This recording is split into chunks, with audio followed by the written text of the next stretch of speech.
still hot. It's too hot? Is it still hot? 100 something is like going to Vegas was 100, when it's 110.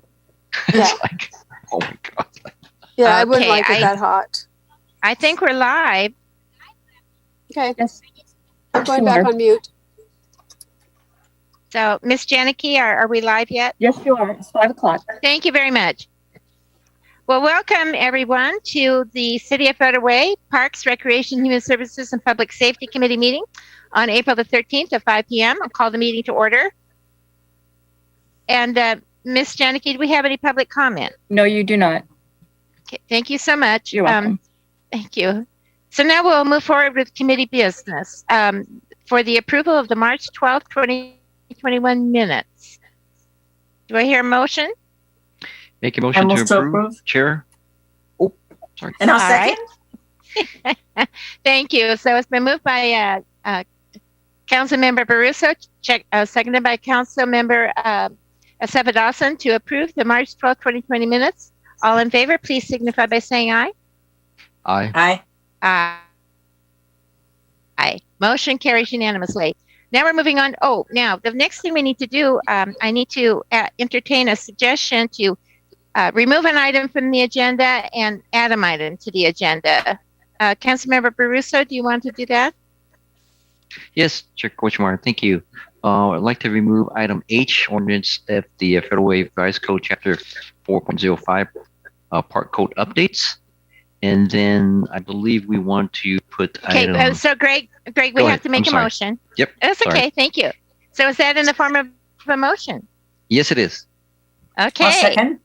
Thank you very much. It's been moved and seconded to remove item H, which is the Federal Way Park Code updates from the agenda today to be moved to our next agenda, which will be held on May the 21st, I believe. Let me double check. May 11th. May the 11th. Thank you. All in favor, please signify by saying aye. Aye. Aye. Motion carries. Thank you so much. And now we're adding an item.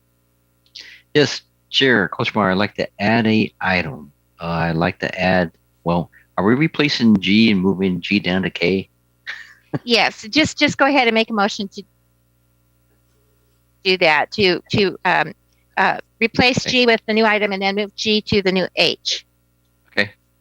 Alrighty, I will do that then. I would like to replace, make a motion to replace G, the Lake Haven Utilities Water Main Easement, with a report from a crime report from Chief Wong, and move item G, Lake Haven Utilities District Water Main Easement, down to item H.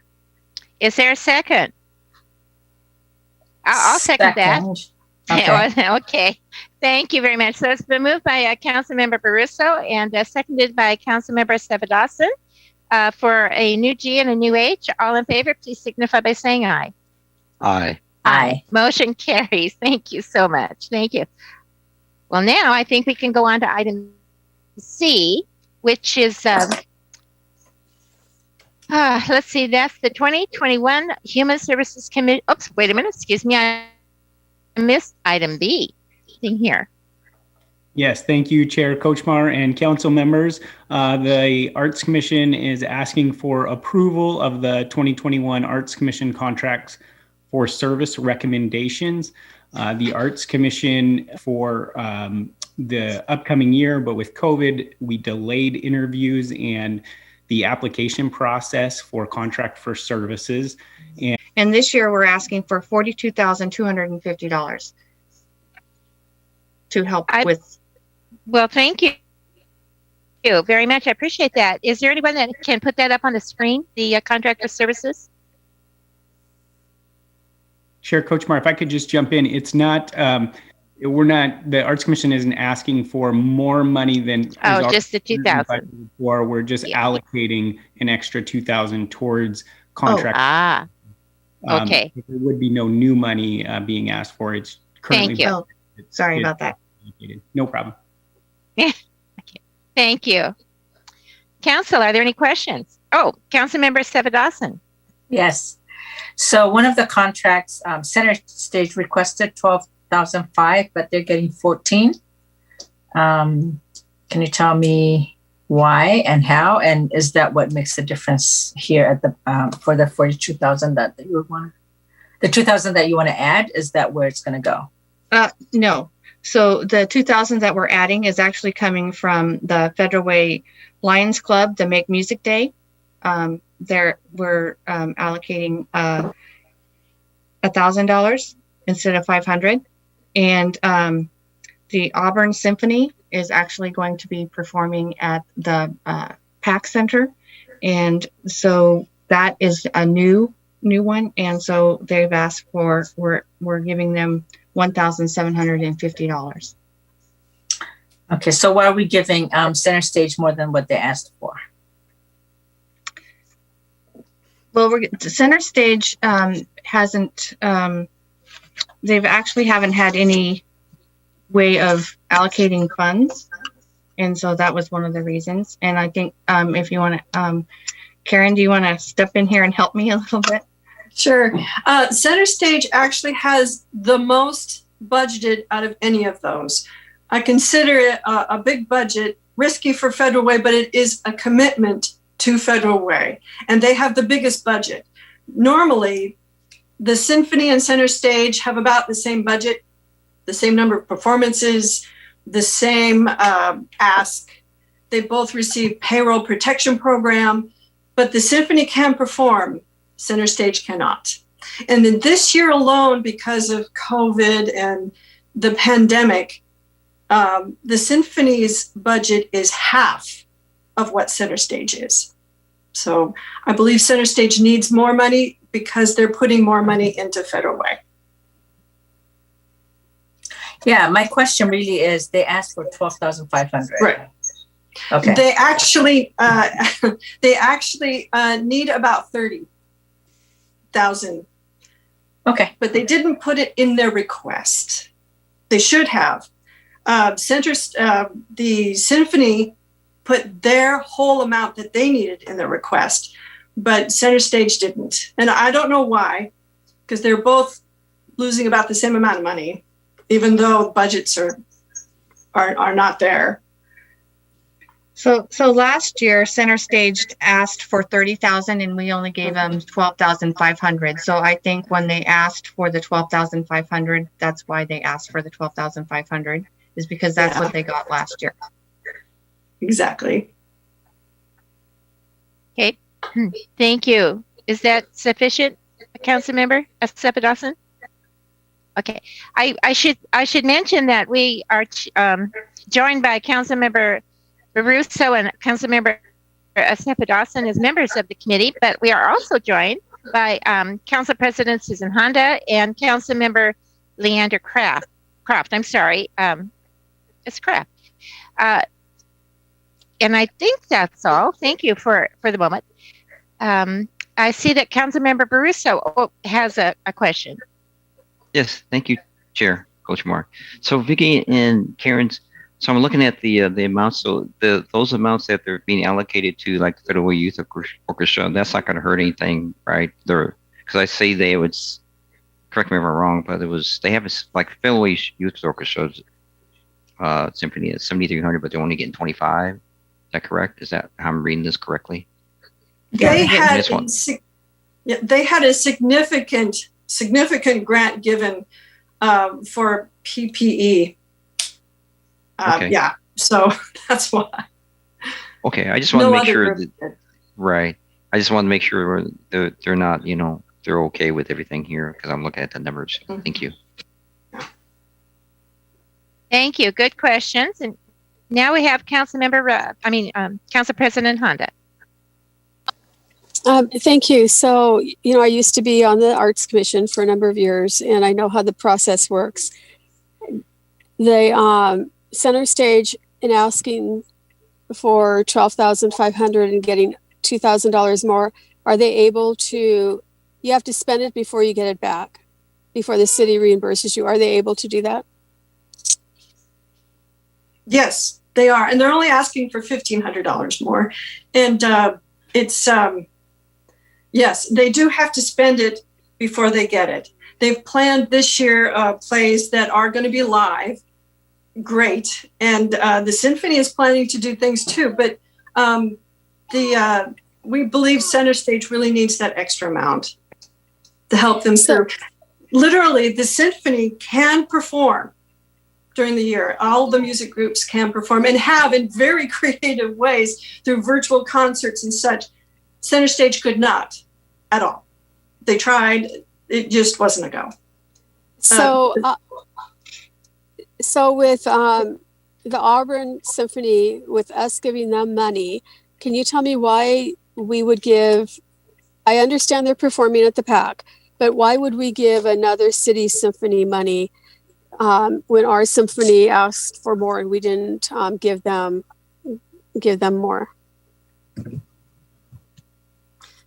Well, Go ahead, go Vicki. ahead. Go ahead, Karen.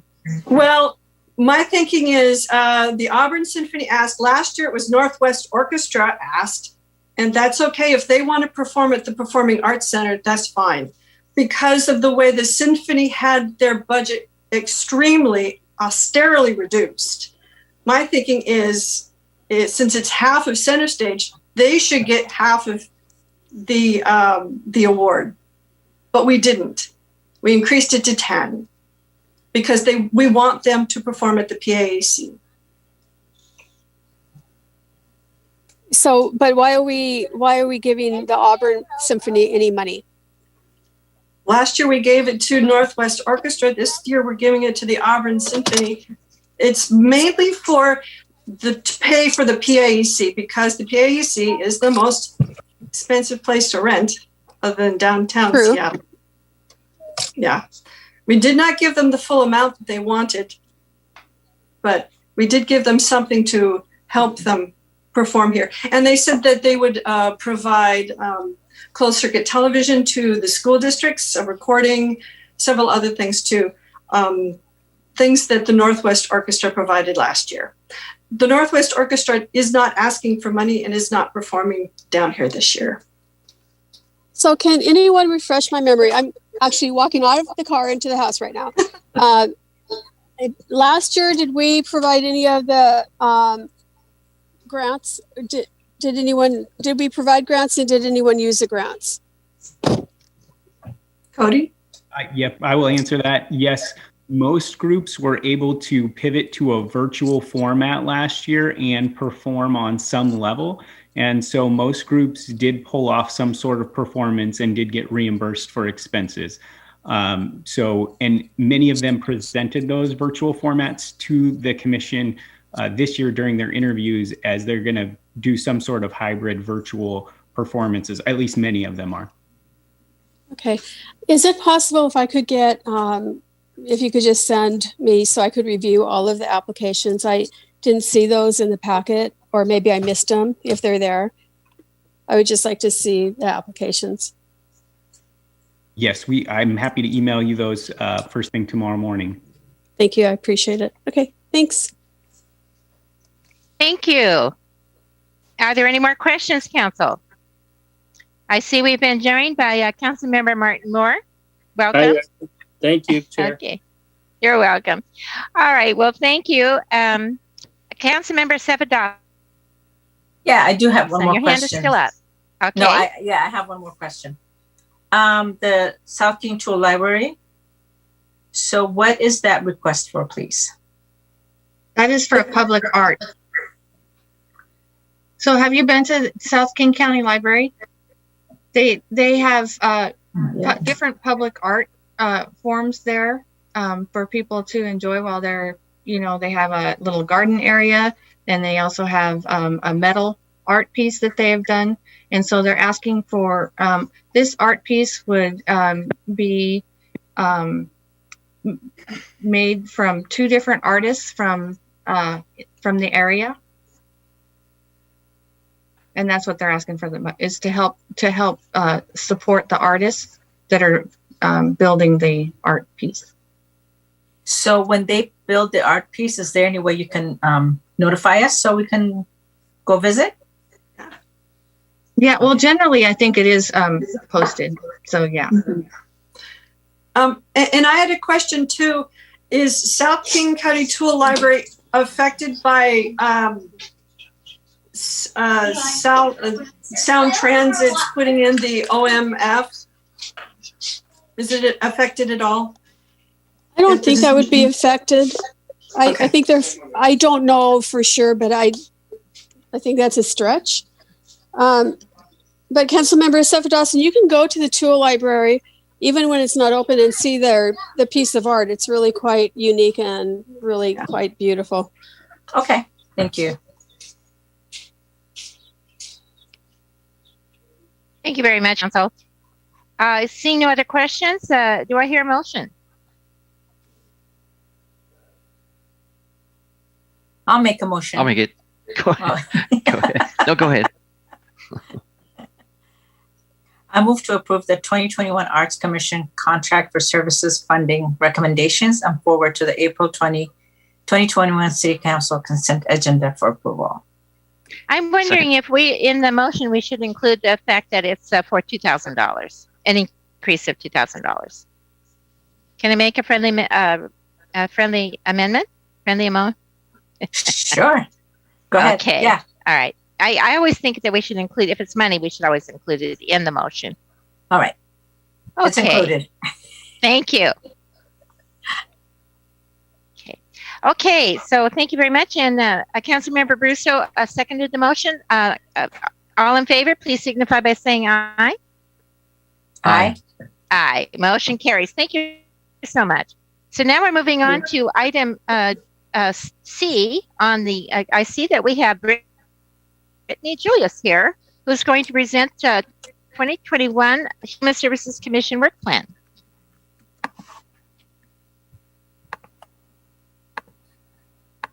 Good evening, and thank you all. Give me just a moment while I share my screen.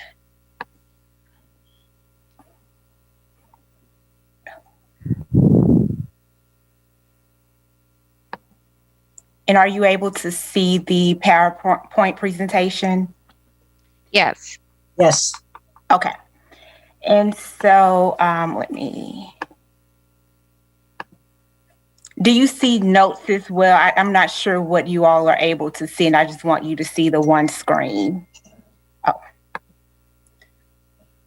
Give me just There you a go. moment. Yes. Okay.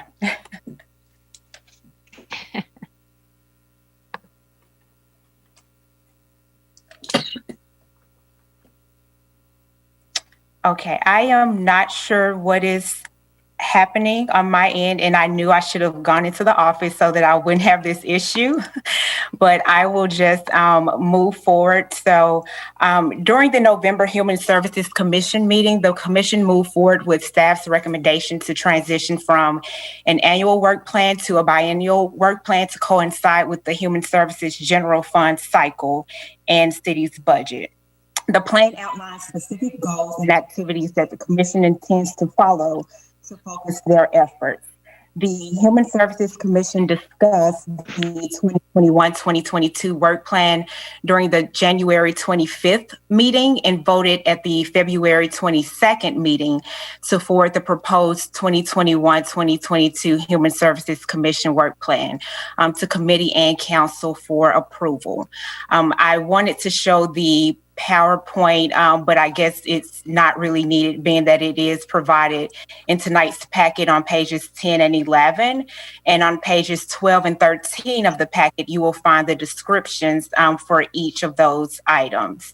At a high level, most items are pretty standard, such as public hearings for the CAPER and annual action plan and program updates that staff will provide to commissioners on a biannual basis to provide a snapshot of services provided via the Human Services General Fund grants. We also highlighted both the progress, which in an effort to highlight both the progress and barriers reported by agencies. As you may know, we review and provide funding as applicable, but the heavy workload is primarily conducted during the even years for the Human Services General Fund. So that is the work plan in a nutshell. It's separated based on the 2021 work plan and 2022 work plan. So if you have any questions, feel free to ask at this time. Councilor, do we have any questions? I see Councilmember Seva-Dawson has her hand up. Yes. Thank you so much for that presentation. So when you go to the biannual work plan, so why is there 2020 and 2021 work program then? So the 2021 and 2022, we're still making those efforts for those activities for each year, but we're just doing the process to where we bring it before committee and council every 2 years, if that makes sense. So instead of bringing it every year, we just wanted to do that every 2 years. So in other words, there were continuous business as usual. Correct. Okay. Got Yeah. it. And certain so much. things are outlined in 2021 that may not be reflected in 2022 because a heavy portion, and we're focusing more on certain things in 2022, such as that whole general fund application process. You wouldn't see that in 2021. Okay. And Thank you. And it doesn't impact the CDBG process. No, correct. Thank you. No problem. I see that Council President Honda has a hand up, but I'm not sure if she's even with us at the moment. Oh, there she is. We got you here twice, Susan. I know. Okay. I'm getting off the other one. Fascinating. Twice. Susan Honda twice. There you go. Sorry, Chair. So nice. trouble. We've got her twice. Yeah. Okay. Double Appreciate dose. that. So, Susan, do you have any questions about the biennial work plan? No, I don't. But thank you for asking. All right. Well, thank you. I do, Miss Julius. Do you have any major changes in the 2-year work plan? Is there anything that we should know about? No major changes. Certain things that were added, and I can't speak for prior years, being that this is my first time going through this process. But things such as the prior year review, the resource list, and also the retreat. So these were some things that commissioners had mentioned that they've done prior years, but wanted to be more intentional by putting that on the work plan. So it's not something that is outside the scope of what they're used to. Just wanted to be more intentional by putting it there, but nothing alarming or that sticks out. So, Ms. Julius, do you know if we'll be getting any money that will help your commission with from the federal government with their new rescue plan?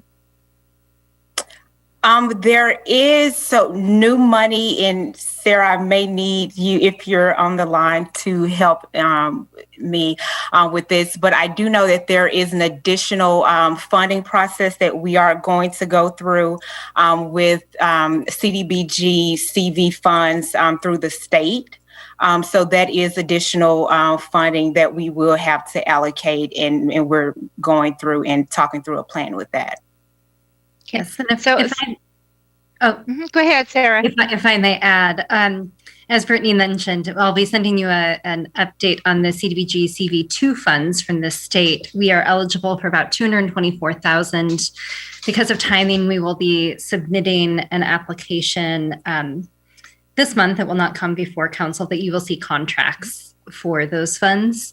As far as the rescue plan goes, we are still waiting on guidance. As Tim Johnson had mentioned at the last council meeting, there are a lot of unknowns in terms of how the funds can be used for social services. There are some set-asides that are already addressing rent and housing, homelessness. The city will be receiving funds that we may also apply towards social services. But again, those guidelines are going to be instrumental in the city's decision-making process, and before we would be able to make recommendations for social services. Thank you, Ms. Bridgeford. I think that many of our citizens, particularly those who are seniors, would be very interested in and those on fixed incomes or those who have lost their jobs would be interested in the rental portion, rental housing availability for money for that. So, if we do get any extra money, it would be a really good thing to make that public so that people would know that it's available and how to apply for it. Yes. Yes. Okay. Thank you. Okay. Yes. Anybody else? Okay. So, Council, do I hear a motion? Chair Kuchmar, I'll do the motion. Go ahead. I move to forward the 2021-2022 Human Services Commission work plan to the April 20th, 2021 consent agenda for approval. Second. Thank you. It's been moved and seconded to move the proposed 2021 Human Services Commission work plan to the next agenda, April 20th, for a consent agenda for approval. I'd like to also say before we vote that please, Ms. Bridgeford and Ms. Julius, would you take back to the commission how I know how hard they work, and our Parks Committee is very appreciative of all the hard work. I think our Human Services Commissioners are one of the hardest working commissions in our city, and I know that they put a lot of work into reviewing applications and try to be fair with everybody. So tell them thank you very much. So it's been moved and seconded. All in favor, please signify by saying aye. Aye. Aye. Aye. Okay, motion carries unanimously. Thank you very much. So now I see Ms. Julius, you're on for the next item, which is the interlocal agreement with Public Health of Seattle King County for the South King County Mobile Medical Program. And I'd like to mention that this is not about the needle exchange. So go ahead, Ms. Julius. Thank you. Thank you for prefacing the conversation with that. And as you may notice, the interlocal agreement between the city and the Public Health of Seattle King County, South King County Mobile Medical Program. This is for their dental services. It's appearing again on the agenda. So the council committee moved to propose the agreement, and it was approved by council at the March 23rd meeting. And so after this process, I then notified Public Health so that we could move forward with fully executing the contract. And at that time, Public Health requested that we make modifications to the contract to reflect the provisions that were approved for their agreement in the 2019-2020 funding cycle. And so this is something that would have been approved by staff had the request been made prior to going to committee and council. We did allow them to review the contract, and for some reason there was, it was overlooked. So the provisions that were made, again, they were approved in the previous funding cycle, and it simply adds in a self-insurance clause, and also it changed some language, some standard language that we have for agencies to where they changed that language to, I think it was county, just to reflect their program. So nothing in the edits changed any services, any outcomes, nothing was changed that way. So we're just going through this process again so that you all see the finalized contract before they fully execute. No financial implications or anything of that nature. Thank you very much, Ms. Julius. Council, are there any questions? All right. Thank you so much. Do I hear a motion? I'll make a motion. I move to forward the proposed interlocal agreement to the April 2021 consent agenda for approval. Second. All right. It's been motion was made by Councilmember Sebit Dawson and seconded by Councilmember Baruso to forward the proposed interlocal agreement with wording changes only to the April 20th, 2021 consent agenda for approval. All in favor? Aye. Aye. Motion carries unanimously. Thank you very much, Ms. Julius. You did a good job. Good job. Okay. Thank you so much. All right. Well, we're moving on now to Chief Wong on item E to discuss the Edward Byrne Memorial Justice Assistance Grant JAG program for fiscal year 2020. Chief Wong. Yeah. Good evening, Committee Chair Kochmar, Council President Honda, members of the council. I have 3 items to present tonight. This being the first, we're seeking committee and council approval to accept an MOU contract for the Edward Byrne Memorial Justice Assistance Grant, JAG grant. This is an annual grant. It's a criminal justice grant that comes to the police departments here in King County for fiscal year 2020. Accepting this grant requires no matching fund. There's absolutely no cost to the city at all. And our award allocation for fiscal year 2020 is $42,546. Seattle Police Department is the fiscal agent for this, and there's a small fee that they charge, but that is our portion. And with committee approval, we'd like to forward this to full council next council meeting.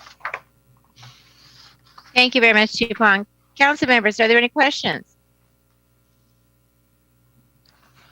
Council President Honda, so quiet.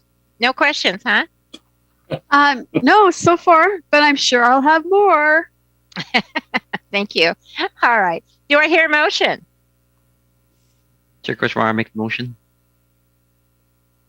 And I move to forward the fiscal year 2020 JAG grant to the April 20th, 2021 consent agenda for approval.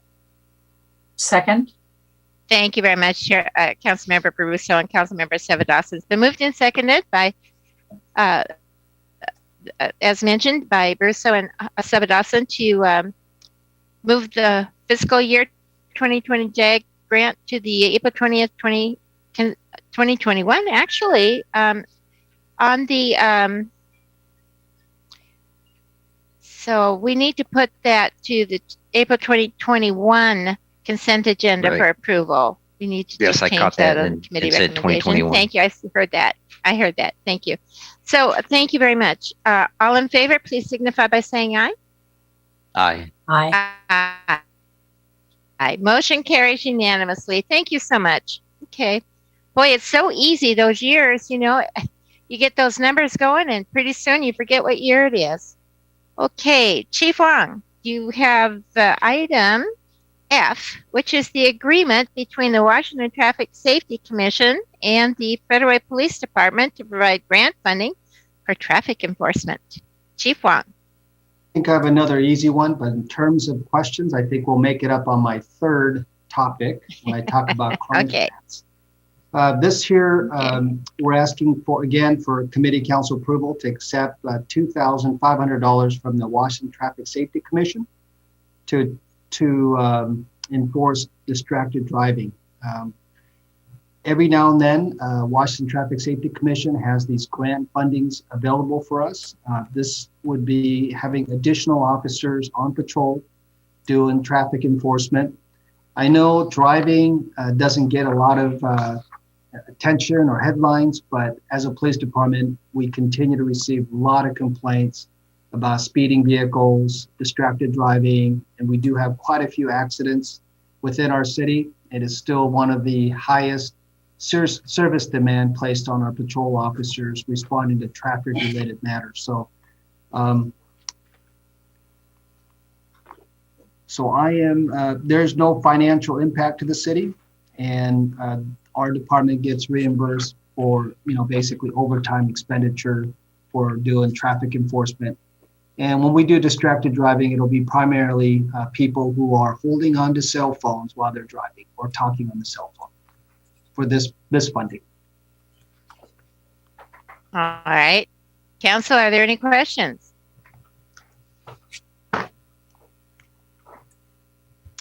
All right, seeing none. I do have a question. Sorry. Oh, Councilmember Sevadasan, go ahead.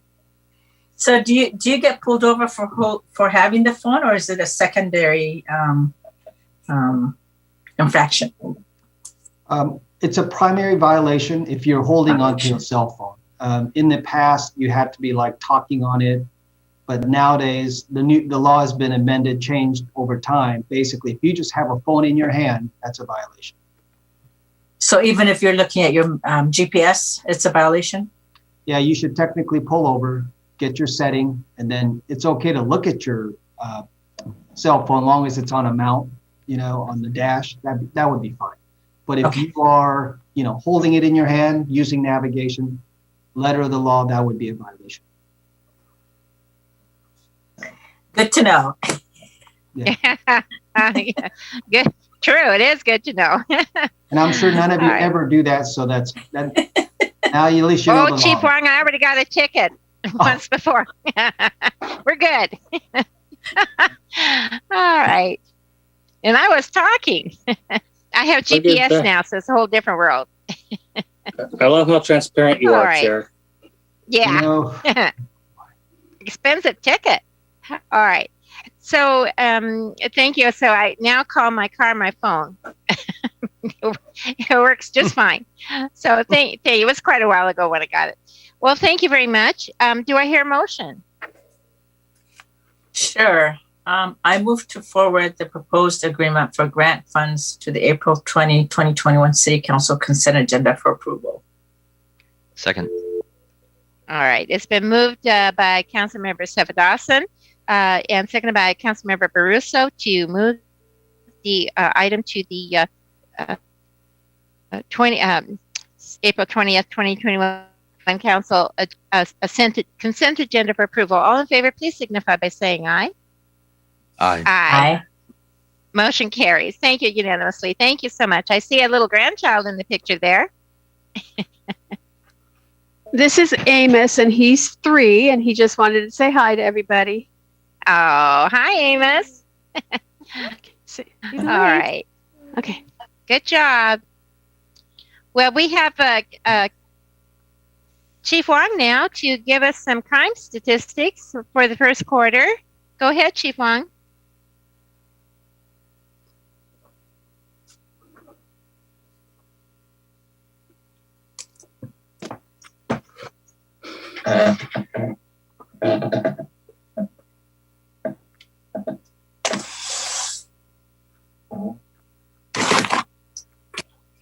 Andy, you're muted. Okay. Just want to make sure everyone can see the PowerPoint presentation. Yes, it's beautiful. Thank you. Great. Okay. All right. So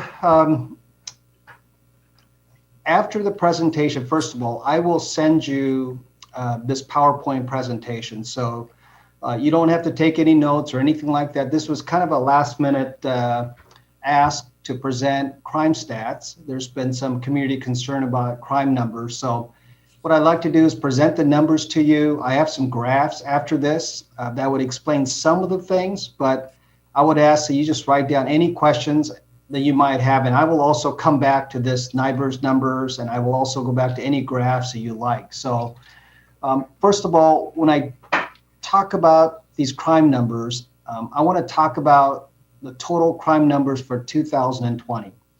In 2020, the entire year, when we compare it to 2019, we finished our year 3% above 2019 numbers. So overall, very little change, pretty flat. I would tell you that it was very unusual year for police, and I could probably say for fire too, with COVID. Was very unusual year with civil unrest. So we had periods of time when we went into emergency stay-home order. I mean, crime numbers dramatically dropped. Our accident numbers dropped just because people weren't out. As far as e-commerce type of robberies, I mean, it just came to a screeching halt. So our numbers look really good for about a few months, and then it really picked up as the warmer weather came around. So I would tell you, surrounding jurisdictions, Tacoma, for example, had over 30 murders. Seattle had over 50 murders. They were, very high numbers for those jurisdictions. I know some of the surrounding agencies, even South King County, saw, a significant increase as far as murders. What I would tell you is that we finished the year with, we don't want any murders, but we had 5 murders. We typically average 5, historically as a city of almost 100,000. So I would tell you that overall, I was pleased that in terms of murders and some of the other crimes, that we kind of just held a line, up in some, down some. But as a city, I wanted you to know as a policy group, in 2020, we didn't have a dramatic increase in any particular crime that was significantly alarming. So we were able to kind of hold the line. Now we're into 2021. We're into it 3 months. It's hard to predict, anticipate where we're going to finish in terms of at the end of the year. But here's the numbers after 3 months. First number is our murder. In 2020, as you may recall, we had 2 homicides right out of Westway community. We shared with you what our plan was to address it.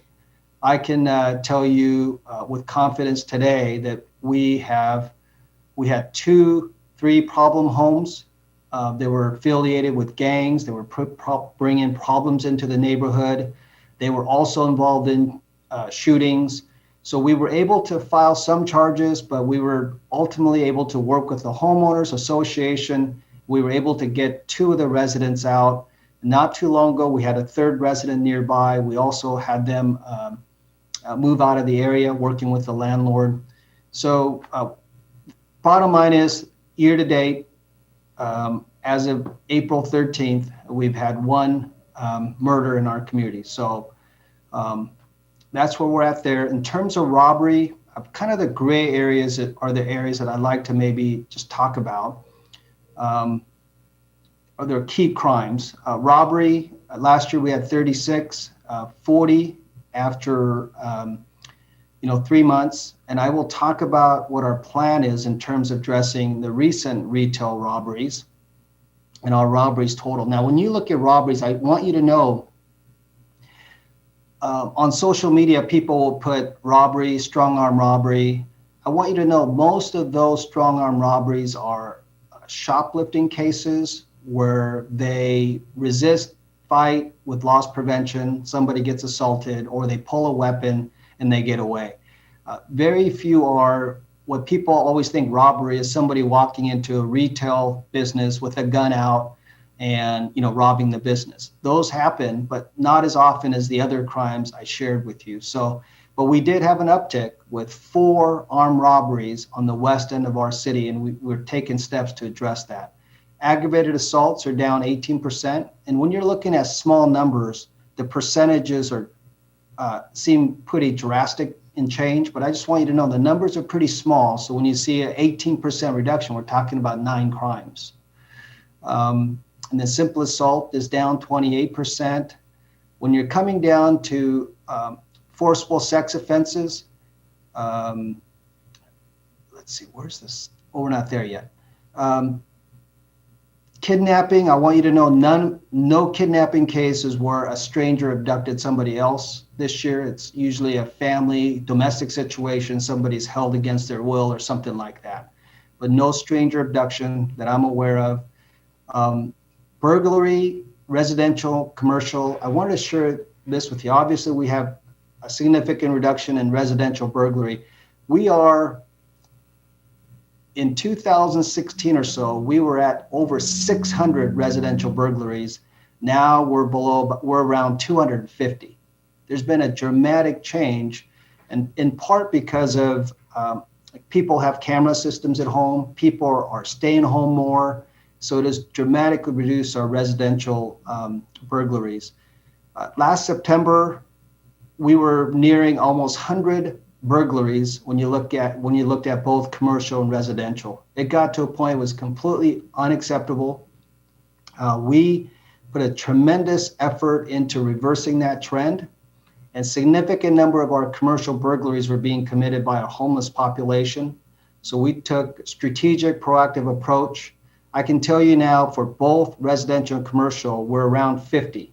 And last month, I think we were even below 50. So I just wanted you to know that there was a strategic effort department-wide to address that, because a lot of the businesses were complaining. It was really getting noisy, and we had to get to work and reverse that trend. So it took us about 5 or 6 months, but we're back to acceptable numbers in terms of burglaries. Where we're seeing the significant increase right now is auto theft. Obviously, and I'll show you the graph here, but we are seeing an increased trend, and we are working with regional auto theft staff to address that. But when I ask our officers and our Puget Sound Auto Theft Task Force, detectives, what is driving this number up? And they simply tell me it's lack of accountability. That currently in our area, you can steal a car and you're very unlikely, for one, to go to jail. And two, very unlikely that there's going to be any sort of, prosecution. Or if there's prosecution, it's really delayed. That's the feedback I'm getting from, the detectives and officers that are working the street. Okay, so I would tell you that overall, we are just 2%, below, so pretty flat. I would tell you that annually we have about 8,000 crimes, sometimes a little below or above. So total crime-wise reported to police department, around 22 crimes are reported on a daily basis that is documented. We have about 8,000 crimes. That's about 80 crimes per 1,000 residents per capita. And I will show you some graphs now. So this is our population graph. We had our significant increase in population in 2016 and 17. And that's where we experienced highest crime rate since we had kept track with NYBER numbers. But over time, the population kind of flattened out, and over time we've been able to reduce crime numbers over time. We work very closely with multifamily property management. We share, crime information with them. We have crime analyst prevention specialists that can communicate with them regularly.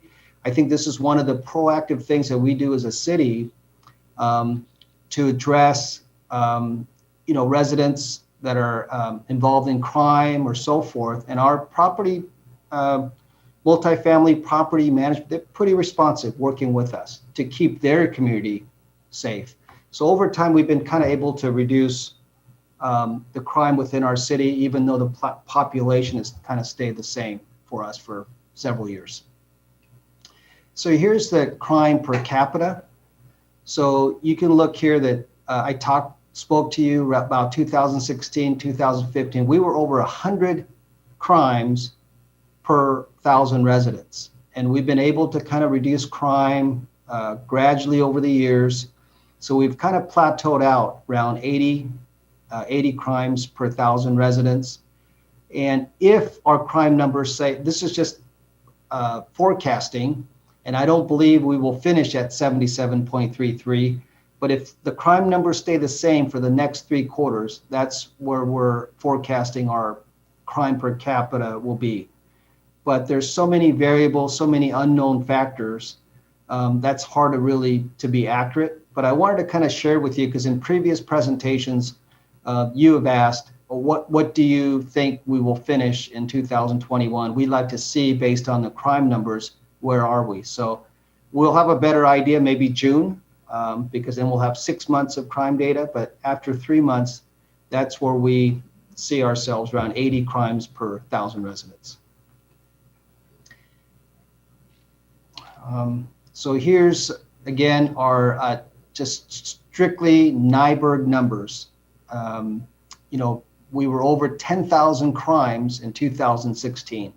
And I can tell you, as a police chief, I felt it. It felt like we had way too much crime back in 2016.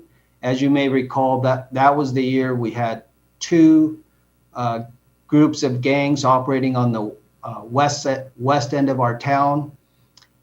It took us we had 9 murders in 2016, starting with Wesley Jennings in February, and it just got worse and worse. And then we had an individual who was killing people at random. It was just a horrific year for us as a community. So since then, like I said, we've been able to kind of bring the crime down. It's kind of flattened out. So first quarter, last year, 2020, first quarter of 2021, down slightly, like I said, 2%. And then our murder numbers, murder and homicide combined. I put murder and homicide 'cause sometimes we'll have a manslaughter. That would be a homicide, but not murder. So last year we had 3 at the end of first quarter, and this year we have 1.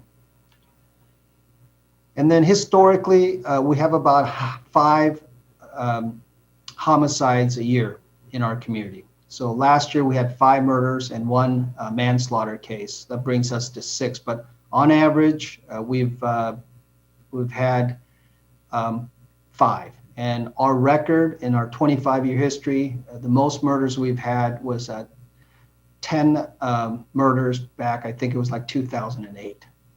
So obviously 2018 was a really good year for us in terms of homicides. Aggravated assault, it's trending downward. Much of the aggravated felony assaults are domestic violence, family-related incidents. Here's our aggravated assaults. If the trends continue, we're looking at 209 for the year. Robbery, 36 to 40. And I'm hopeful that we'll be able to reverse this trend. We haven't, these individuals haven't hit our retail centers for the past almost 2 weeks now.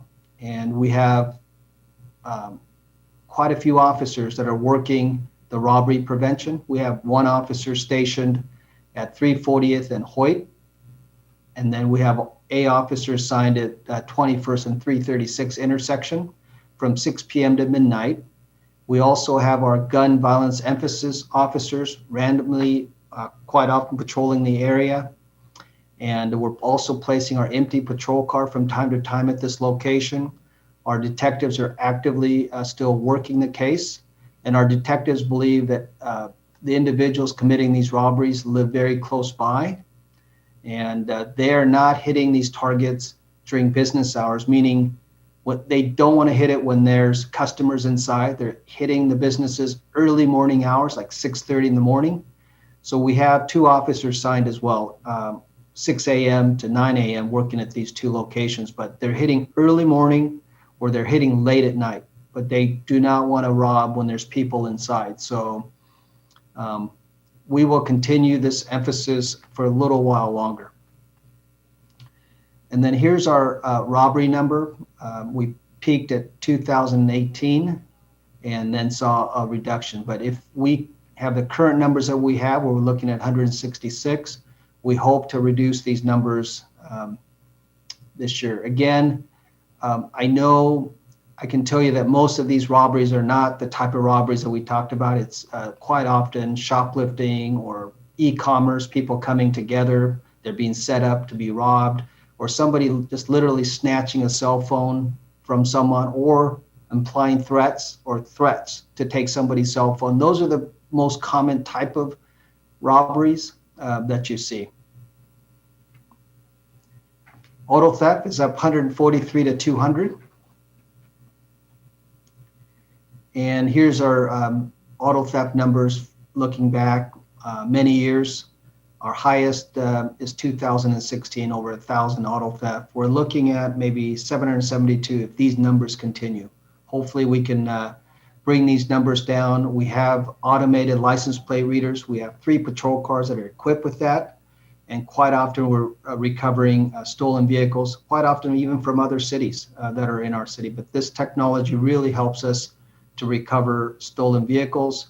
Auto theft is sometimes a precursor for committing other violent crimes, whether it's gun violence or committing a robbery. Criminals know that if they steal a car, that it gives them some anonymity when they're committing other crimes. Burglary commercial, we're just down 2 for the quarter. Burglary commercial, we've been seeing an upward trend. We're really trying to reduce that. I shared with you that we were getting killed with commercial burglaries, and when we arrested burglars, quite often they were our homeless population. So we've been really proactive to address, homeless encampments and so forth has made a huge difference in number of commercial burglaries.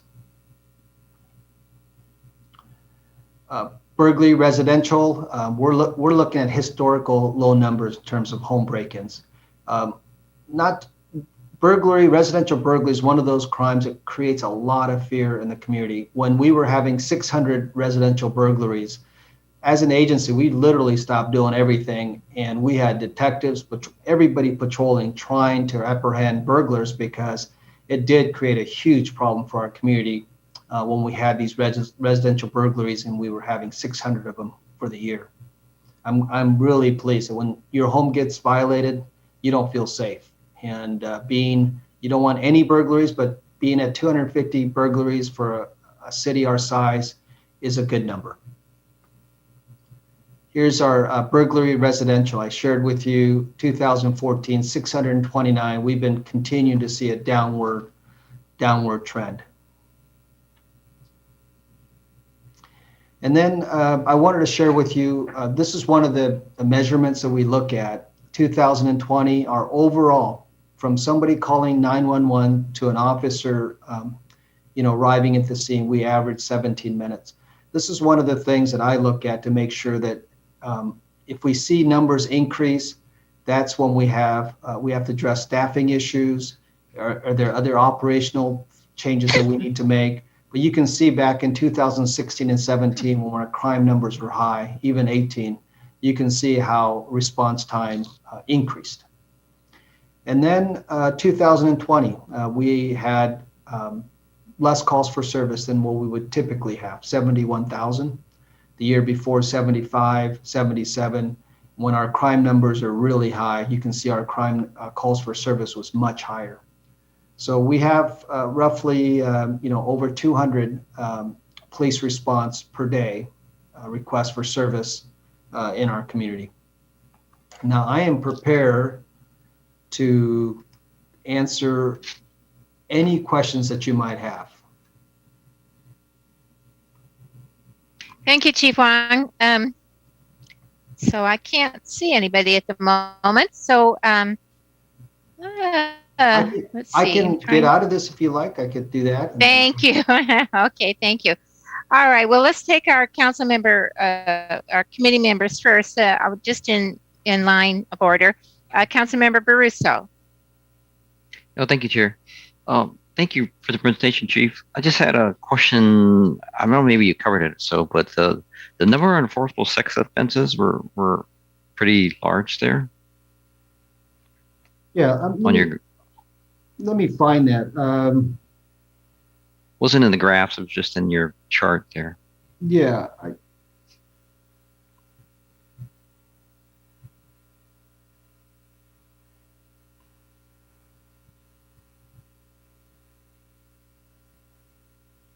Why am I having problem? Oh, here it is. Okay.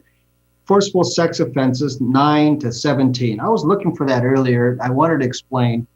I wanted to let you know, I talked to our crime analyst and coordinator, Michelle Roy, in fact, today, and I said, why is there any cases that I'm not aware of that this is where a stranger type of, forcible sex offense? She said we didn't have any of those type of crimes. This is generally, she was saying that it's acquaintance or a family member.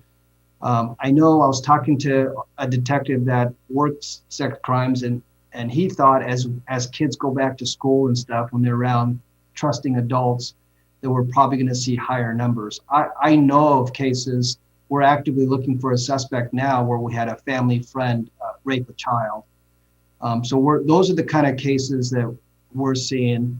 I know sometimes it's alarming to people when they see that, but what I'm telling you is that all these offenses are, by known people, and I'm really glad that we have. It takes a lot of skill, competency to investigate these crimes. I'm really glad that we have people in our agency when these type of crimes get reported, that we're able to, thoroughly investigate it and bring justice for the victim. So, yes, it's just one of those that I don't really have a numbers fluctuate. And sometimes, like arson will fluctuate because you got a person or two that's really active in the community. There's no really sometimes answer for it. But as a police department, that's what I'm being told. That, and I believe that to be the case, that as kids go more back into school, we're probably going to see more of sexual abuse cases coming to the police department. Okay, thanks, Chief. Councilmember Seva Dawson. Thank you, Madam Chair, and thank you, Chief, for your presentation and for the graphs. So for all these crimes, do we have also data with the ones that are either solved, apprehended, or solution? And one of my questions really is around cars that were stolen or car theft. Do we know how many of those have been recovered? And also, my girlfriend, her license plate was actually stolen from her car. And so what do they do with those stolen license plates? And so those kinds of questions around auto theft, especially. Maybe stolen license plates. Sometimes they put it onto another vehicle to commit crime, or sometimes it's sitting in some kid's room, on a wall or something like that. But generally speaking, it's to, put it on another vehicle, commit a crime, then it's hard to trace it back to, maybe the vehicle, it's their vehicle or something like that. But I would tell you also too, with vehicles, it's one of those true crimes, or accurate numbers, because most people who have their car stolen because of liability reasons, they're going to report it to the police. So it's one of those crimes that it's accurate number. And most of the vehicles are, eventually recovered. Quite often they're just being used for transportation. And a lot of times in the wintertime, it's people leave their, engine running and it gets stolen. Just the other day, Marine Hills, we had a vehicle stolen.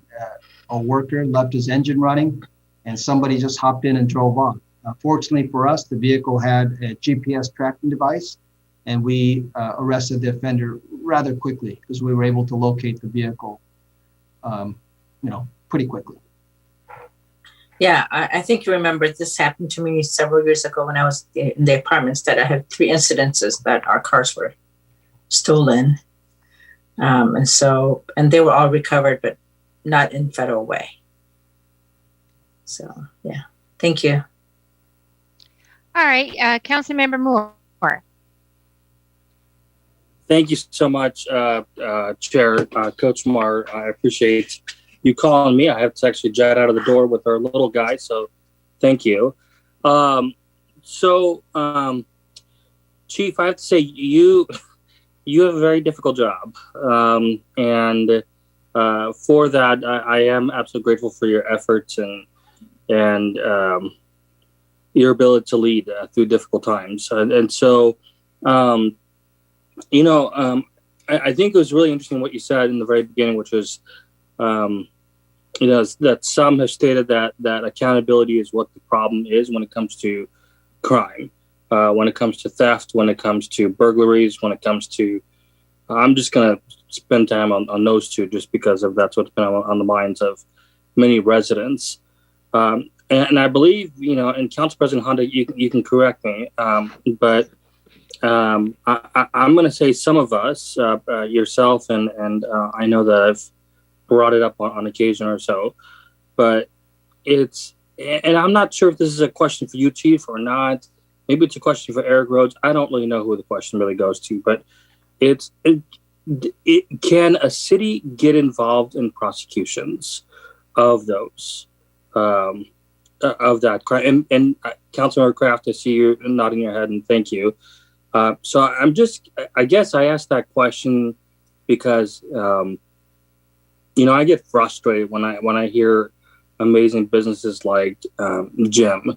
The latest thing that was stolen from him was a hand truck, and it's just like people know they can steal because nothing's going to happen to them. And so how do we lead with compassion, but give tough love and saying, this is going to stop and the city of Federal Way is going to take action. So I just wondered, maybe your perspective on that. And then I do have another question after that, Chief. Yeah, I don't know that there's a simple solution to a very complicated problem. What's happening right now, you got COVID. Right. So, for example, the jails are not accepting just any bookings. They're only accepting mandatory bookings. So there is no one entity to blame or one thing. It's a system that currently it does frustrate officers because when we do arrest someone, right, they're booked into jail, let's say felony crime, but with the current system, with the jail and so forth, a lot of times they're released on bail, right? And they're repeat offenders. So we're Right. dealing with constantly the same people. So yeah, there's clearly some frustration. Now, as far as prosecution, as a city level, absolutely. I think we're still, if it's shoplifting, we're doing the case and it's going to the prosecutor's office, and there's accountability, but there's limitation as well, just because none of the jails right now are accepting bookings. And what can policy group do? Your hands are kind of tied too. It isn't simple for you to just say, okay, here's what we're going to do. It's not like that. There are policy decisions that are being made. It is problematic. I would tell you this, 80 to 90% of crime that's being committed have some nexus to drugs. And we have, and I've said this many before, there's social issues that need to be addressed, but we are seeing on a daily basis people that are mentally ill, that are committing crime, and we have nowhere to take them. So you can imagine the officers in the field, if they're able to take them to the hospital, we see them right back out on the street a day or two later. And then we have people who are addicted to drugs, and the number seems to be increasing, and there's nowhere to take them. So where is this heading is going to make a very important in terms of public safety moving forward. We have to get people into treatment, and what is our ability as a society to do that?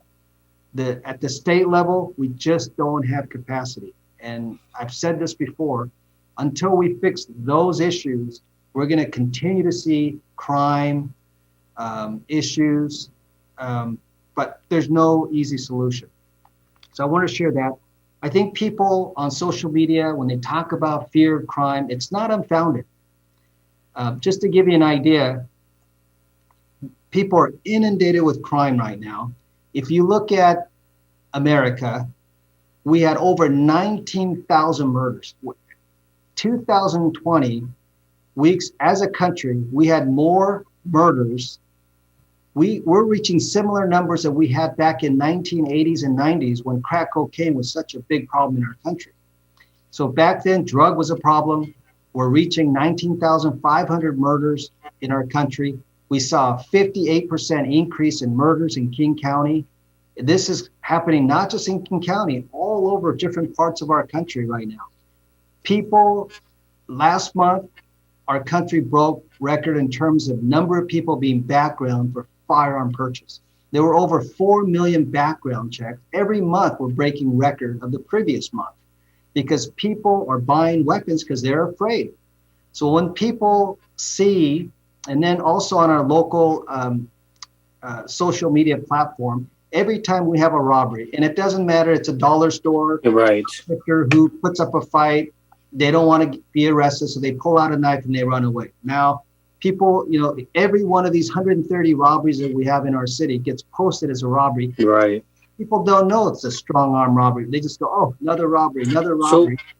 Every aggravated assault, it doesn't matter if it's family members assaulting each other, that gets posted. So sometimes people are just inundated with information. But what I'm telling you in terms of with everything that's going on, we're doing fairly okay as a city. But I don't know if it's going to be the tipping point for us. Yeah. And that's, I appreciate what you just said. I mean, it is a horrifically challenging situation on so many different fronts, which is the cause of reoffenders is the issue. So I definitely hear that. And I think you kind of just walked into the next question, which is, there's the numbers that you just gave us. And then there's the numbers that are constantly being posted on, Facebook. And this has been a problem for a long time. I mean, people are, literally, I mean this in a respectful way, but I feel like people are saying they're laughing at us because we're somehow disconnected. And so I just wondered, is there a strategy to addressing that? Because you just said it yourself, which is, you have people, you have certain individuals that are just posting up every single thing, which sends the community into panic mode, and whatnot. So I just wondered your thoughts on that.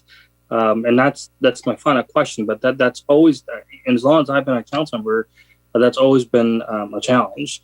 So wonder what your thoughts are on how everything's being posted. We're seeing that, and then we're seeing these numbers that you've just shown us.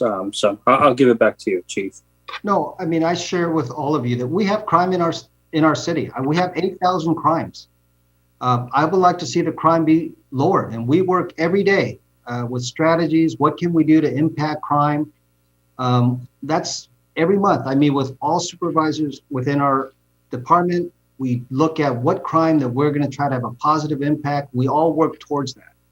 So I think part of it is people on social media, they should be allowed to communicate, and that platform is for them, for people to talk.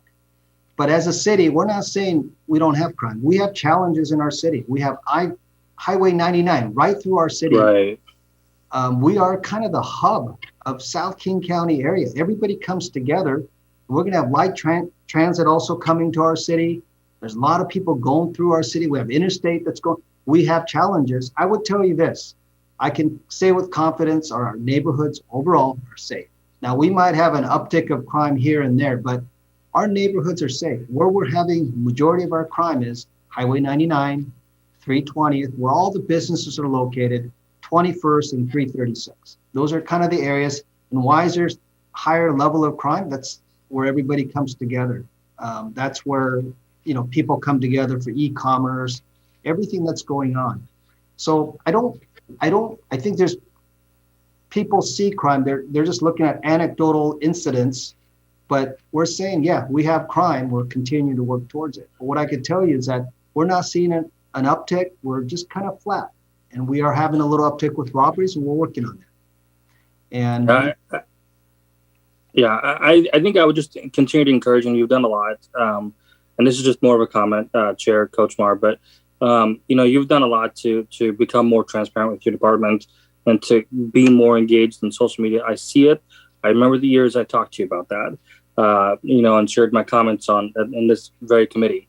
Yeah. But I would just implore for you to think about additional innovative ways of I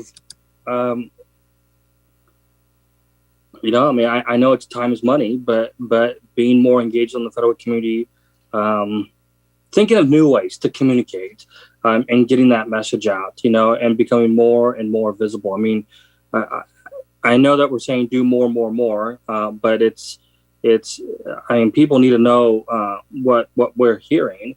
And I think Federal Way Community Watches is the platform where we need to let those numbers and let somebody, I don't know, we just need to do more on that platform. But I'm sure I'll take this offline and continue the conversation with you, Chief. Yeah, I think the main thing is, we do push things out, social media. We do articles with the mayor. We push information out. I think that's important to do that on our own social media platform. But sometimes, that's their platform. We got to be real careful but I agree with you. We'll look for ways to communicate more effectively, but this is one opportunity right now that I'm sharing with you so the policy group knows. We are not saying we don't have crime. We have challenges in our community. We have, South King County has its own, challenges because of the socioeconomic factors here. We're not necessarily a very affluent community.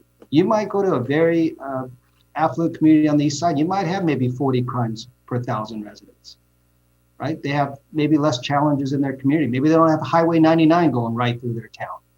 So we're certainly not saying, their fears are unfounded or anything like that. I would like to see less crime. We're working hard every day to impact that in a positive way. And I think the policy group has been good. You've been very supportive of the police.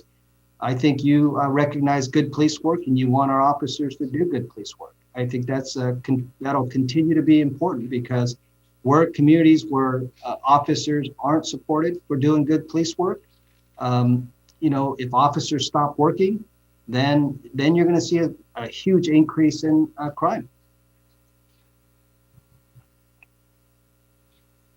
Thank you very much. Thank you, Chief. So we do have a few more questions here.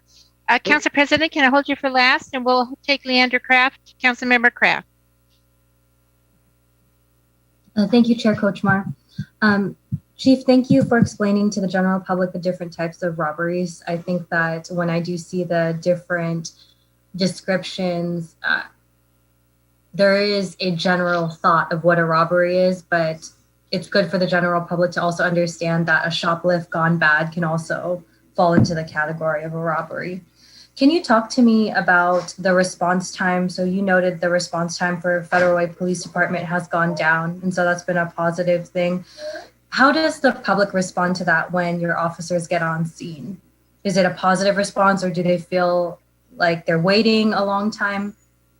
Sometimes. I would tell you that a good number of complaints that we deal with is, why did it take so long, to come to my call? Why did it take so long to come to my accident? And once a patrol commander gets back with the citizen, explains, we had these things going on, how the CAD system works. I mean, generally people are okay. They're just upset at that moment. They reach out, following day or two. But I mean, once we explain, they're overall okay. For emergency calls, what we call priority one, our department, is about 5 minutes. So we do what's called sector policing. I kind of call it like what the fire department does. They strategically place our fire stations at places within the city so they minimize response time. Well, we put our officers into sectors, and our city is divided into 4 sectors. And officers generally don't leave that sector because when we get a priority one call, we want an officer there as soon as possible. So for priority one calls, we're 5 minutes or so. I know Seattle PD, when they talk about priority one call, they want to be there within 7 minutes. That's kind of a goal, but we average about 5 minutes. Priority two calls somewhere around 7, 8 minute range. So I think we're doing okay as a city when we talk about that, and we get very little complaints. When I look at our agency and the number of complaints that we have and number of standard investigation that we have, I feel that we have a good culture, and it starts with hiring the right people, right training, right policy. It doesn't happen overnight. It takes time. But I would tell you overall, we enjoy a good relationship with our community. And that's my basis, that if people are really upset, I think you would be getting a lot more, upset emails at the policy level and so forth.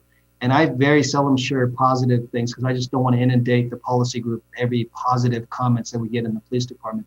Those are the basis for my thinking that we have good relations, and citizens are overall happy with us. Thank you. Thank you. Thank you, Chief. And now we have finally Council President Honda. Thanks, Chair.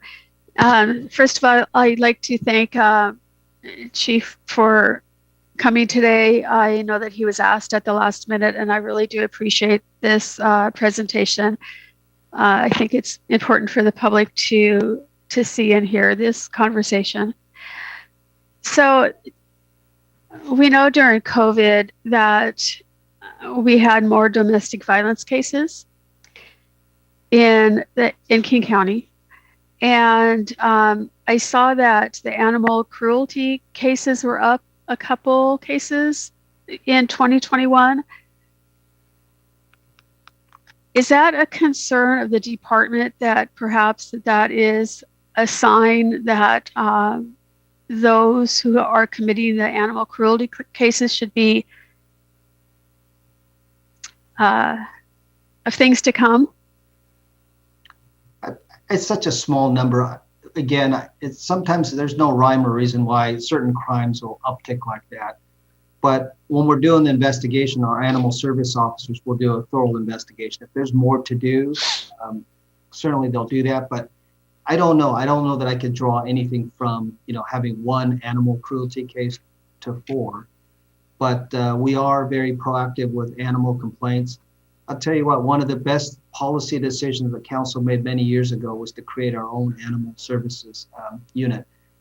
When we were with King County, the number of complaints from residents about you're not addressing barking dogs or animal neglect, it was just constant.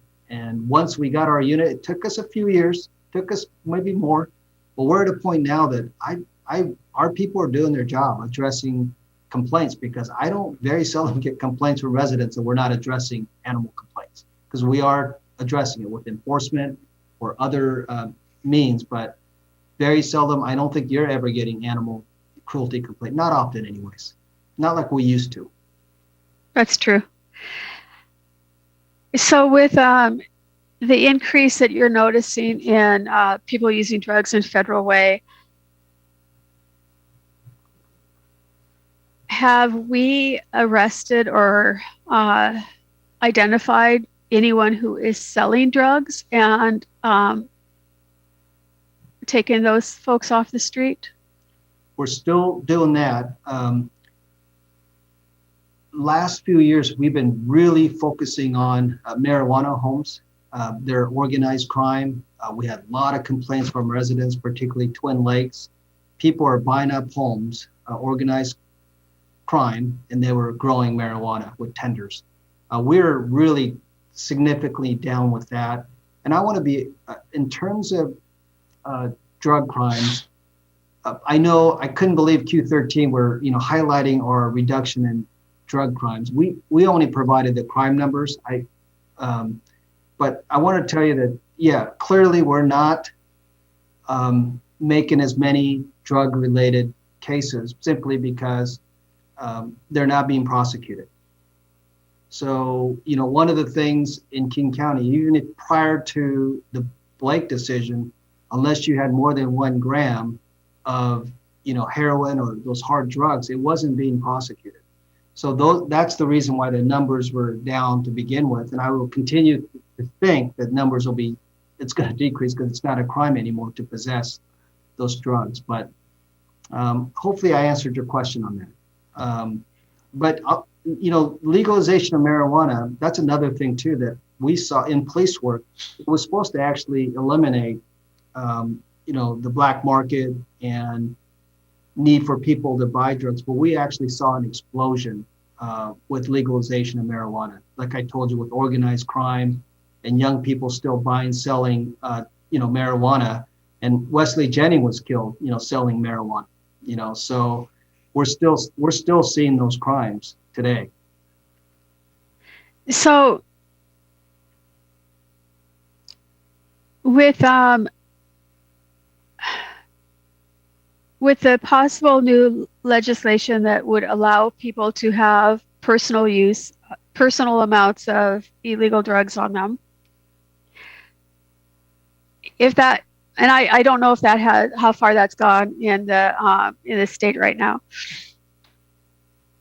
How is the police department going to handle that, especially around youth? Because if we can keep our youth from even starting drugs, we're going to be a better society, because we'll cut back on the people who eventually become drug addicts and commit crime to get money for drugs and cause issues. So how is that going to be handled? Well, what I would tell you is this. I don't know. I don't have a crystal ball, but I shared with you that 80 to 90% of crime have some nexus to drugs. If the policy decision at the state level is not to enforce narcotics, violation, it isn't against the law now to possess it. But if this policy decision is kept the way it is, does that mean more people are going to use drugs and become addicts? And if that's the case, yes, it will have a public safety impact. I just don't know for sure which way the needle is going to go and how far is that needle going to go, because people think that with accountability, people are less likely to commit a crime, right? Whether it's drugs or with even traffic enforcement. You know, the threat of traffic enforcement maybe deters some people from, you know, speeding. So I don't know, but it's not going to be an overnight. You won't know overnight, but over time, what I could tell you is if more people use drugs, more people become addicted to drugs, our communities will not be safer. I hope that answers your question. So right now, yes, a lot of the crime that we're seeing, whether it's robberies, property crimes, they are, you know, drug users. So how do we keep drugs out of those underage, out of their hands? How can we do that as a community? Because I'm really concerned that that's going to increase if people can legally have a personal amount of illegal drugs on their person. Would we be aggressive in enforcing that you cannot give drugs to someone underage? Yeah, I missed that, but we are still, if we have a resident or someone who's selling drugs, our drug unit is still going after them. Because it's not just drugs. When you have a drug house, that's where you have the shootings. People come to buy drugs and something goes bad. That's very common occurrence with shootings. So we're going to continue to address people who are selling drugs, and we're not going to stop there because this isn't about selling drugs. It's still a crime. It's just possession of it's where it's at. So yes, okay. I failed to accurately answer that or adequately, but I can tell you that we will continue to do that, enforce people who are selling drugs because they create problems for us in our community. Okay, I appreciate that. And one last thing, I talked with the mayor about this last week. We have quite a few people who are concerned about their safety here in Federal Way. You know, we hear about it often, and that's alarming to me. I know that in the past, I know you personally have taught classes to especially women on personal safety. And I don't know if there's anyone in the department that still does that, but would it be possible at some time, especially as COVID is decreasing and we can have people together, to offer a free class on this is the way you can be safe when you're in public. This is what you should be doing. Sure, it's absolutely possible for us to do something like that. Absolutely. Okay, thank you. I appreciate you coming here and spending so much time with us. Thank you very much. Yeah. In terms of fear, yeah. Mm-hmm. Nope, I'm done. Unless there's more. Thank you, Chief Wong. I was just going to suggest that was a good suggestion from Council President Honda, and perhaps it's something you could bring forward in the future once we start opening up and we're able to meet in person and have community gatherings. Absolutely. Thank you very much. Thank you. And thank you for your excellent report, Chief Wong. I know that a lot of our people, as Council President Honda said, that they're very concerned about the strong arm robberies. It's all over Facebook. They're concerned about, we even have some people having meeting to see what the community can do.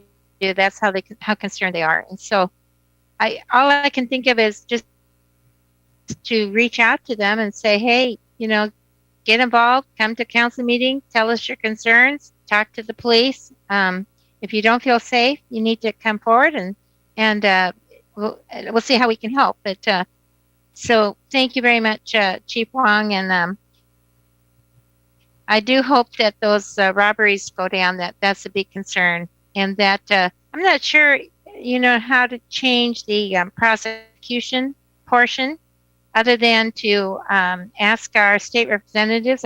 I'm not sure if that has to be changed. I think at a legislative level to ask that we put that on our agenda for the future. Things will change. Things changed this year. They changed last year. But the thing is, the pendulum always swings. And so there may be an opportunity in the future to ask our legislators to look at this whole nexus between drugs and crime and prosecution again. Thank you. Thank you, Chief Wong. Councilmember Dawson, do you have something else to say? Yeah, I think it's a comment though. We continuously read on social media that people hearing like gunfires in the middle of the night. And Chief, I spoke to you about this, and you had explained to me that it could be cars backfiring. And so, how do we get that word out, or how? Is there a way to tell the community that it's not you guys being called, because a lot of times they don't report hearing police arriving, and then sometimes, of course, there's a lot of police activities that they report along with gunshots that they hear. So I just wanted to know if there was and if you posted on your police website, maybe police Facebook account, maybe that's sufficient, but just wanted to know how else we could communicate to the public, especially those who are very concerned, on social media. Yeah, I think it's talking about it in meetings like this, and every opportunity, we get, we can share. But it is true. There are vehicles now with aftermarket exhaust and motorcycles, and I've heard it myself when they go by me. They'll decrease the acceleration, and when it backfires, it sounds literally like gunshots. And I've been around a lot of guns being fired, and you really cannot tell. So middle of the night when somebody's driving by and they're backfiring their car intentionally, and it goes, multiple rounds of pop, pop, pop, pop, pop, it sounds like gunfire. So we know from our job that quite often they're not gunshots, but people do call it in. And, obviously we'll check out every shots fired call, but quite often it is cars backfiring. I do want to say one more thing. I want to make sure that I didn't sound as though I'm blaming anyone for lack of prosecution. With the pandemic, COVID-19, I can tell you, like the King County Prosecutor's Office, they're just backed up. They're really backed up, and they have to prioritize. And I've listened to their presentations, and it makes total sense. They're just tremendously backed up in felony cases and things like that. I think everybody's doing the best they can with the resources that they have.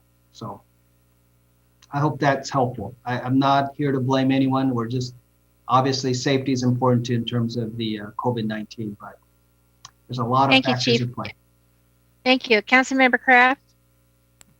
Thank you, Chief, for saying that. And thank you, Councilmember Kochmar, for allowing me to speak one more time. The one thing I just will say is, obviously we're still prosecuting possession with intent to deliver. So even if it wasn't a delivery sale, if somebody is possessing drugs and they have paraphernalia that would be indicative of them selling, we are still prosecuting those crimes as well.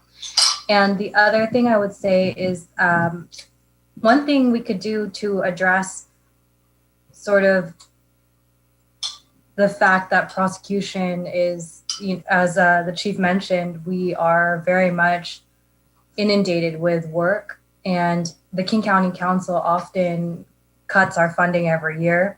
And so we could reach out to our King County Council members as well to express as a city that we're seeing these increases. And I think that's a way that we could advocate in one aspect. Yeah, and maybe it isn't just federal way. Maybe it's the Association of Washington Cities or consortium of, is it the King County cities? If you could all work together to have influence at the policy level, because at the end of the day, it comes down to staffing too. And at some point, if crime gets worse and worse regionally, the noise is going to get really loud, and we can't be in a bubble forever. Obviously our residents are seeing, potential problems. And like I said, their concerns are not unfounded. We're working hard every day to try to keep things safe here. All right. Thank you very much, Chief Wong. Very excellent presentation. Thank you. So we need to move on now with the next item on our agenda. It's our new item H, which is Lake Haven Utility District Water Main Easement. Jason Gerwin. Hi, Jason. Hi, Mrs. Kochmar and rest of the council. And I have a policy question here for you guys tonight. And that question is, should the city grant an easement to Lake Haven Utility District for water mains on City Parks Department managed property? And this is all part of the impact of Public Works is expanding Southwest Dash Point Road in front of Lakota Park as a part of the Safe Route to School program. The Parks Department is benefiting from that expansion. We are expanding our parking lot or repaving our parking lot there that is safety damaged that we brought to you a couple months ago on that. And so this is really just a housekeeping item because of the expansion of the road, the sidewalks, water mains have to be located, outside of the roadway. And yes, they now are going to fall on city property, but this is not atypical or acommon. It's part of accommodating that expansion and safe routes to school for us. So it's just they'll be able to have their water mains on there, be able to shut them off, and no real impact to us. It's for the cost of $1, and looking for your approval to move forward with that. I would answer any questions if there were any. Thank you, Jason. Councilor, do we have any questions? It sounds pretty straightforward. Do I hear a motion? I have one. Chair Kochmar, for $1, Thank yes. you. Thanks, Jason. Thank you all. I move forward to propose agreement to the proposed water main easement with Lake Haven Utility District to the April 20th, 2021 consent agenda for approval. Second.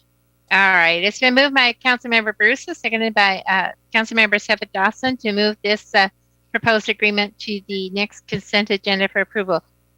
All in favor, please signify by saying aye. Aye.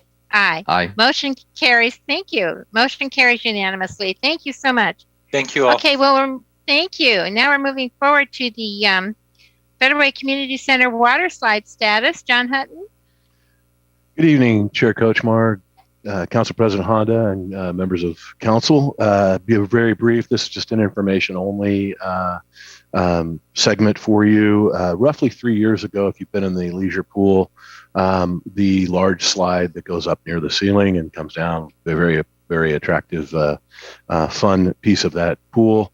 Unfortunately, the staircase, which is built-in concrete, it failed, and we were able to do an in-house temporary repair under the supervision of a structural engineer. He recommended that would last, or he estimated that would last 1 year. We were able to maintain it to death and get 3 years out of it. Unfortunately, it has died a hero and it is gone.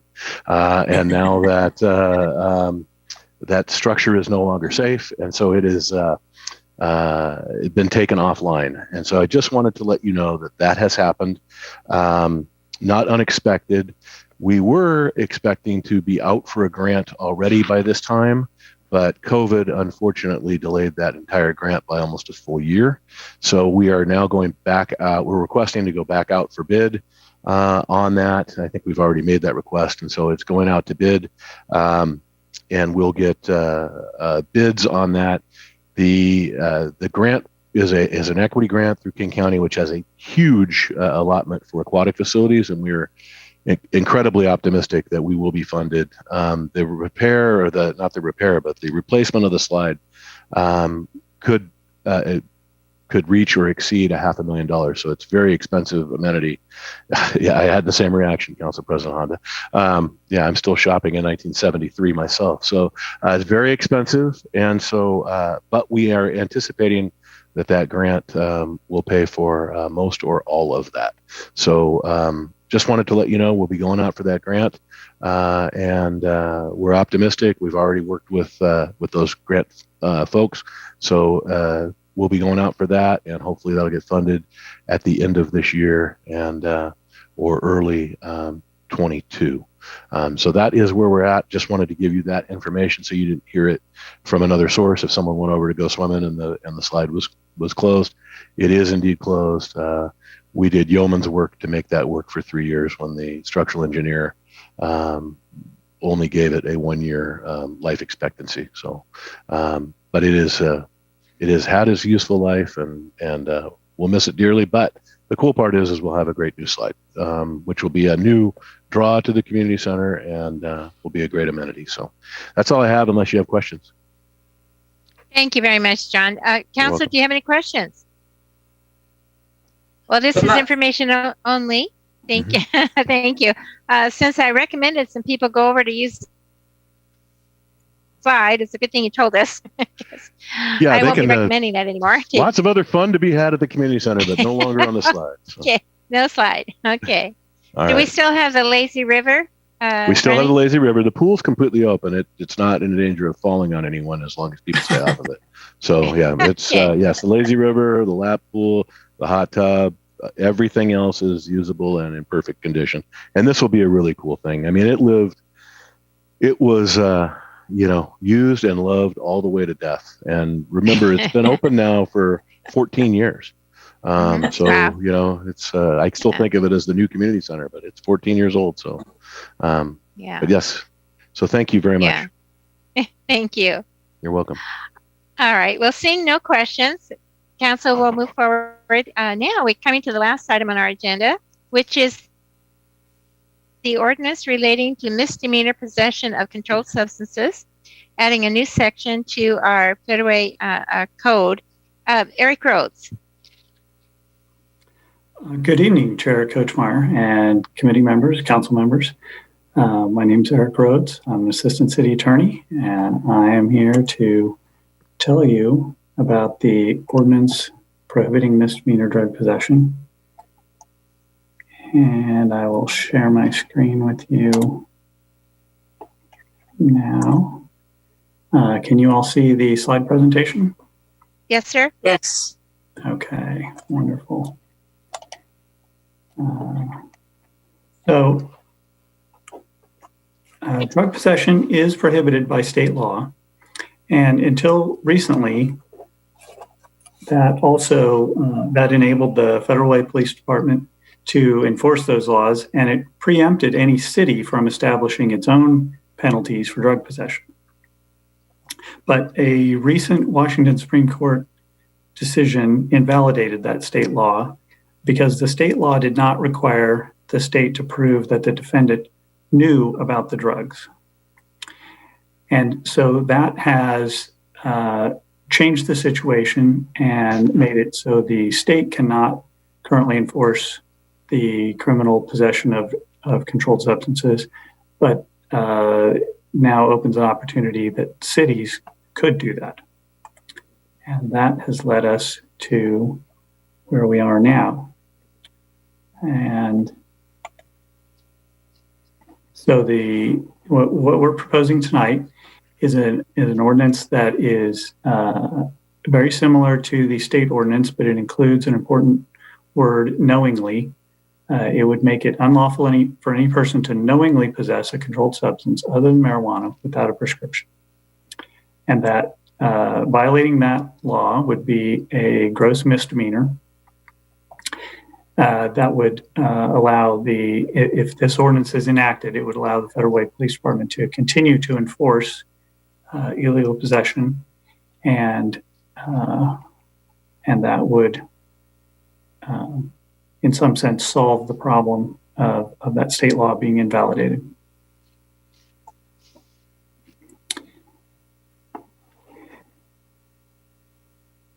And but this situation is fluid. The state also has an opportunity to make a similar change in state law or some other change. And there are multiple bills being considered right now by the state legislature. If and when any of those are enacted, then that would again preempt the city from penalizing drug possession, and then the new state law would take precedence at that time. The financial impacts to the city we expect to be none immediately. Because there was previously a state law that was being enforced by our local police department, the efforts of the Federal Way Police Department are already in their budget, and it will increase the load on the city's prosecutors because this was not being prosecuted at the city level before. Previously, it would have gone to the county prosecutors, but we will, for the time being, we will undertake those prosecutions at our existing staffing level. But if this continues, if this is not changed at the state level and the city adopts a policy to continue prosecuting this at the city level, and if prosecutions increase, then that could require additional funding for additional prosecutors at the city.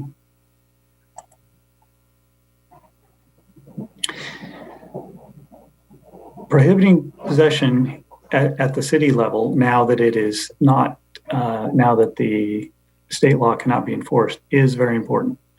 Without this ordinance, possession of extremely harmful and addictive drugs such as cocaine, heroin, and methamphetamine cannot be investigated or prohibited.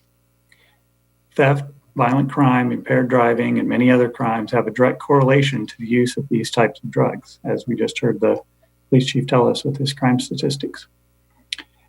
Mayor Farrell believes that it is untenable to allow for consequences-free possession of these types of substances in a city the size of Federal Way, and he strongly recommends that the City Council approve this ordinance. And I'm here to answer any questions you may have. Thank you, Mr. Rhodes. Council, are there any questions? Could you take the presentation down because I can't see who's holding their hands up? I will do that as soon as I get my that part of my screen back here. Give me just a moment.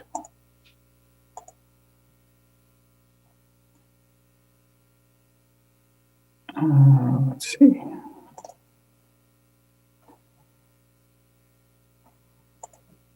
Sorry about that. I've lost track of the window.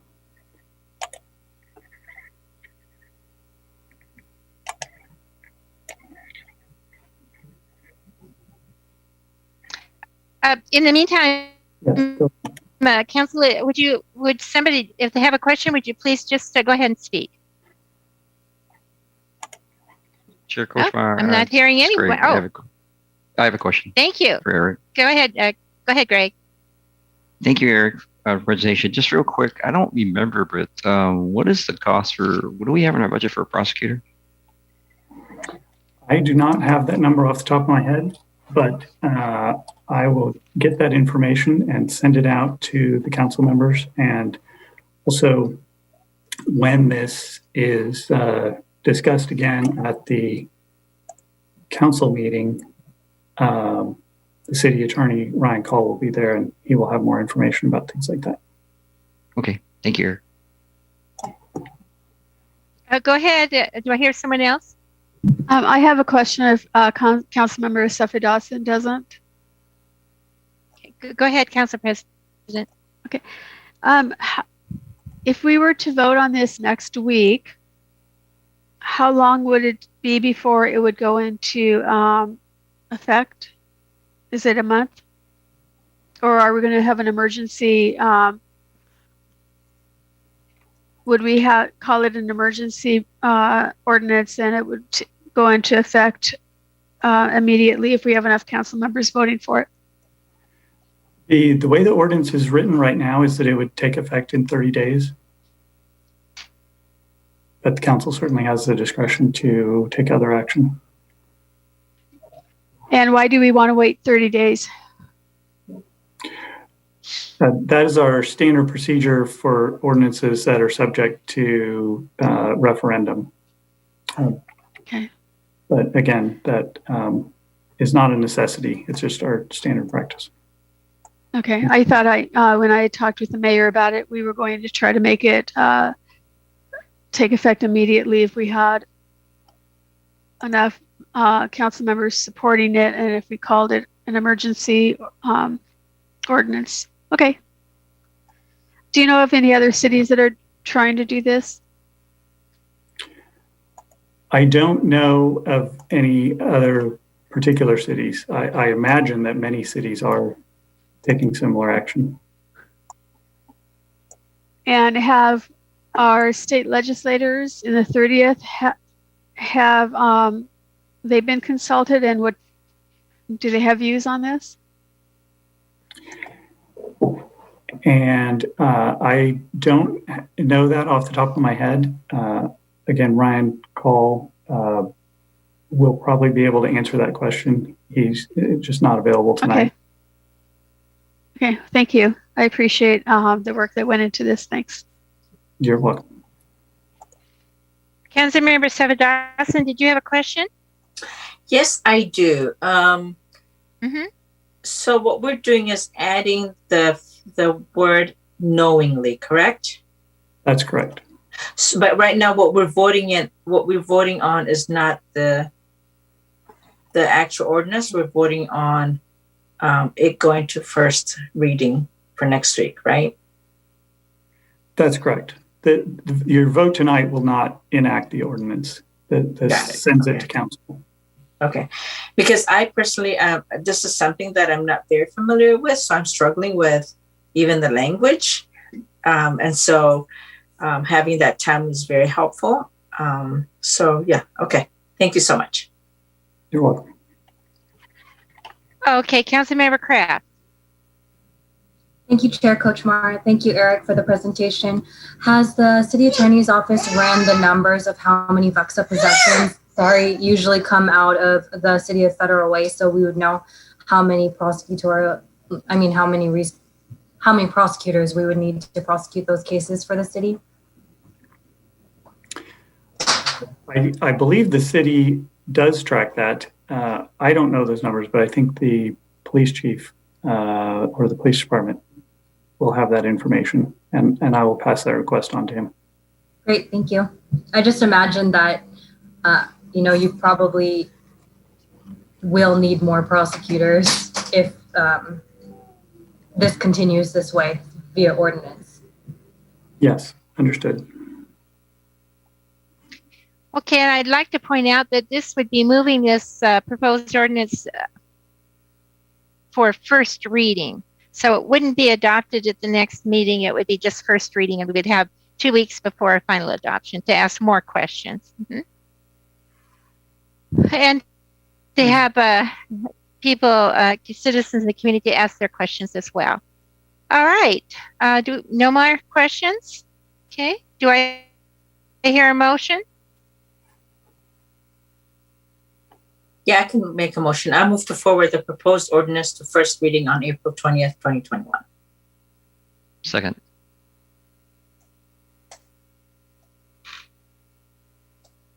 Thank you very much. It's been moved and seconded to move this ordinance to first reading on April 20th. All in favor, please signify by saying aye. Aye. Aye. Motion carries unanimously. Thank you so much. That was moved by Councilmember Savadasan and seconded by Councilmember Baruso. Well, we're now come to the end of the meeting, which is really wonderful because it means we get to have dinner. The next meeting, is there anything other for the good of the agenda, for the good of the order? Any other additions? Okay. So our next meeting will be held on May the 11th, 2021 at 5 p.m. I assume it will continue to be Zoom until further notice. I'm happy we've remained in phase 3 rather than having to move back to phase 2 like our neighbors to the south of us. Oh, we have a new little council member-elect I see with Councilmember Kraft. Okay. Well, thank you very much. I appreciate all of you being here and all of your smiling faces. Thank you. And seeing if there's nothing else, our meeting is adjourned at approximately 6:54 p.m. Thank you. Thank you. Thank you. Have fun in Hawaii, Susan. Bye. Bye-bye now. Thank you. Bye.